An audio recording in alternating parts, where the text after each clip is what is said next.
Ya, masih dalam suasana tahun baru. Baru beberapa hari yang lalu, Ibu Sri Mulyani mengusulkan satu program agar anak SD mulai dikenalkan dengan stock market, investasi saham. Dia sebelumnya juga kita mendengar bahwa akan ada pelajaran coding, bikin program, dan juga pengetahuan tentang artificial intelligence untuk anak-anak dalam usia sedini mungkin. Perkara itu nanti program jadi dilaksanakan apa tidak, itu tidak penting. Bukan itu fokus saya. Fokus saya adalah bahwa zaman sekarang ini tuntutan terhadap anak-anak sedini mungkin sudah menjadi sangat demanding, ya. Tuntutannya sangat tinggi semua, dan memang harus begitu kalau kita mau maju, kalau kita tidak ingin tergilas di kancah kemajuan internasional. Lalu apa konsekuensinya? Kalau primary kurikulumnya saja sudah begitu demanding, sudah begitu berat, tentu waktu anak-anak itu untuk belajar musik dan lain sebagainya menjadi berkurang, karena dia harus konsentrasi dengan yang pokok, kurikulum sekolah pokoknya itu. Lalu apa yang bisa dilakukan oleh guru musik? Karena keterbatasan waktu, semakin terbatas waktunya, guru musik mulai sekarang harus mengajarkan tentang konsep baik itu untuk permainan maupun untuk pengetahuan musiknya, harus diajarkan konsepnya. Sudah bukan lagi zamannya untuk dihafalkan. Kenapa? Karena anaknya itu waktunya sedikit. Kalau dia harus menghafal berulang-ulang dan lain sebagainya, habis waktunya. Dia tidak akan progres, dia tidak akan maju. Ya, salah satunya yang bisa membantu adalah musik teori. Teori musik dengan musik teori itu lain. Musik teori itu musik dalam ranah teoritisnya. Ya, itu harus diajarkan konsep supaya sekali dia mengerti konsepnya, dia tidak perlu menghafal karena dia mengerti prinsipnya.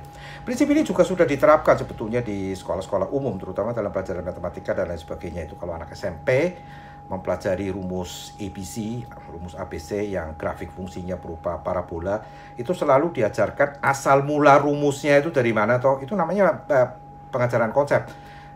Tapi hambatannya memang untuk anak sekarang, aduh sulit amat sih Pak, Bu, rumit amat sih, nggak kelar-kelar. Udah deh, kasih rumusnya aja, rumusnya apa, soalnya mana. Ya, tapi itu dulu. Sekarang dengan keadaan yang sangat demanding ini, perlu sekali diajarkan tentang pemahaman konsep. Saya akan beri contoh yang dimaksud dengan konsep itu bagaimana. Yaitu dalam pelajaran musik teori itu ada yang namanya tanda perkuncian, ya, the key signature. Pengajaran tradisional itu anaknya disuruh menghafalkan bahwa tangga nada G itu 1 kruis, D 2 kruis, A 3 kruis, E 4 kruis, dan seterusnya dan seterusnya dan seterusnya. Supaya lebih gampang nih Pak Guru dan Bu Guru kasih kalau musik panggilnya Miss, ya. Miss dan Mister kasih jembatan keledai. Gadis desa amat elok, banyak fantasi cantik, G D A E fish, B fish sis. Ya, saya takut aja keliru nanti gadis desa amat elok bahenol bohai. Wah, repot. Atau ada lagi yang sangat kasihan dan memprihatinkan. Anaknya disuruh main piano, dicoba-coba dituts itu. Nih ya, kalau C mayor nih ya, mulai dari C tung ting tung ting tung ting tung ting. Nah, sekarang kamu mulai dari G. G-nya di ting ting tung ting tung ting tuh, pas F fals suaranya tuh, fals kan, makanya F-nya tuh harus naik. Anaknya sambil melongo saja, iya naik. Nanti pas dia ujian, dia lupa, aduh yang B itu berapa sharp ya, apa aja lupa. Untuk mengingatkan itu, saya beri contoh pengajaran yang konsep, ya. Pengajaran yang konsep itu misalnya begini. Ini ada tangan nada, ya. Kalau misalnya tangan nada ini C, D, E, F, G, E, B, C aksen, ini oktavnya D. Intervalnya atau jaraknya ini 1,1,5, 1,1,1,1,5. Ini kan 8 nada nih.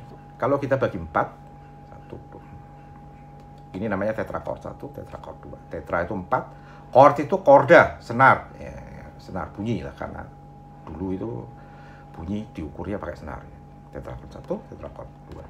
Kalau ini kita pertukarkan, yang 2 jadi 1, yang 1 jadi 2, susunannya akan menjadi begini. G, A, B, C, D, E, F, G. Ya, jaraknya kita cek lagi. 1,5 benar. 1,1 seharusnya kan 1. Kok setengah? Nah, makanya F-nya naik. Kalau ini dibagi lagi menjadi tetrachord lagi, terus dipertukarkan, kita mendapatkan tangan nada 2 sharp. Ini namanya pemahaman konsep. Kalau anaknya itu lupa, anaknya bisa dengan cepat merunut hal-hal seperti ini. Itu jauh lebih baik nantinya karena dia akan mengerti hubungannya sehubungan dengan lingkaran Quine dan lain sebagainya. Konsep dasarnya, basic konsepnya ini begini.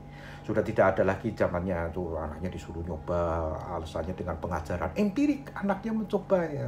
Karena anaknya tidak mengerti konsep pertaliannya. Anak itu hanya akan dirobotkan. Dari mana asalnya? Kenapa bisa kemudian ada sharp di key signature itu? Nah, persoalan berikutnya kemudian adalah Anda dapat dari mana itu bahan-bahan untuk pengajaran konsep itu? Ada bukunya yang berbahasa Indonesia, ini bukunya seperti ini. Ini dibuat oleh Bu Celia Megawati, seorang musik educator yang ternama di Indonesia. So, Anda mengatakan, oh ujung-ujungnya Bapak jualan buku. Enggak, saya nggak jualan, saya cuma kasih tahu. Ini loh, kalau mau mengajarkan musik teori secara konsep, ini bukunya ada. Ya. Jadi sekali lagi, keadaan yang sangat demanding ini mengharuskan Anda, guru musik, untuk mengajarkan segala sesuatunya dengan menggunakan pendekatan yang konseptual.